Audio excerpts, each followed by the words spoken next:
So my dad, or daddy, as I like to call him, um, when I grew up, he was more of a very strict disciplinarian. I always had a fixed routine from the house to church, or church back to the house, or from the house to school, and school back to the house. Do not pass go, do not collect $200. It was a very straightforward, fixed routine. I mean, and I always thought of him as a pretty fun dad, and he's a clown. That's, if there's one memory I have of my dad, is he knew how to make people laugh, and he could mimic different tones, different voices. I think that's where I actually got, my love for mimicking different accents from. I got it from him.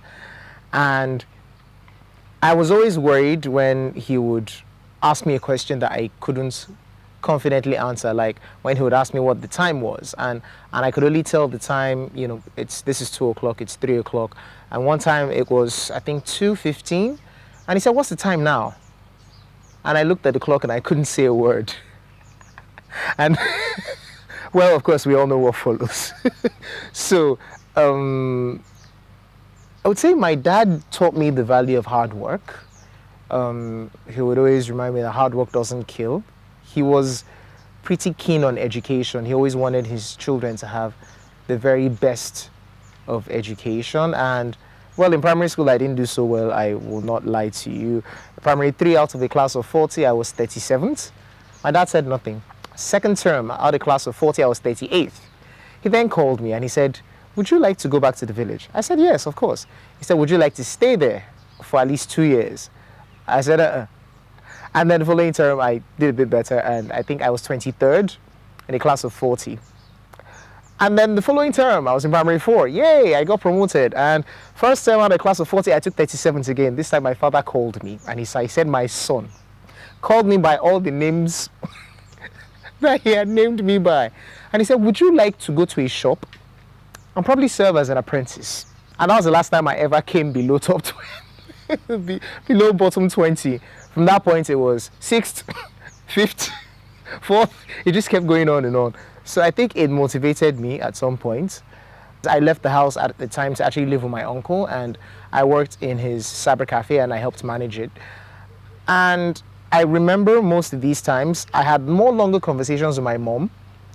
My dad could spend, I think the max he ever spent to me over the phone was 30 seconds. Like, "Hey, how are you? I hope you're good. You're fine. Everything's okay. All right, then take care. Bye." And that's it. But I couldn't help but notice that father-son bond was always, it's much more than words. There really isn't anything to describe it. And I really knew that he actually understood my kind of person, and then he allowed me to actually thrive even as a young adult. I remember the first time a girl came to the house to see me. I did not invite her, by the way. We were just at home watching TV, and there was a knock on the door, and "Hello, it's me." And I'm like, "Jesus." And he's like, "Go on, open the door." And I'm like, "Oh, I'm dead." And she comes in, and my dad looks at me and he says, be a good host. Go and fetch your guest a drink. Go downstairs, buy a drink." Downstairs, I was saying, "My God, this man is going to kill me." And then on my way back to the house, I hear laughter. I'm not sure where it's coming from. And then I go into the house, and she is actually laughing at my father's jokes. 15 minutes into their conversation, I start getting jealous. And I'm like, "Hey, young lady, who'd you come here to see? My father or me? Please, pick a side. Don't do this."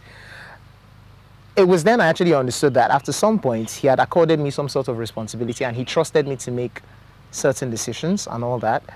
And I mean, words can't express the amount of life lessons he taught me. My dad passed 8 years ago, and it's been really tough. But those life lessons, I mean, they stay with me, and I would definitely want to be the sort of father he was, the sort of father that a child will not be afraid to open up, even when they do something bad, either in school or with their peers or something.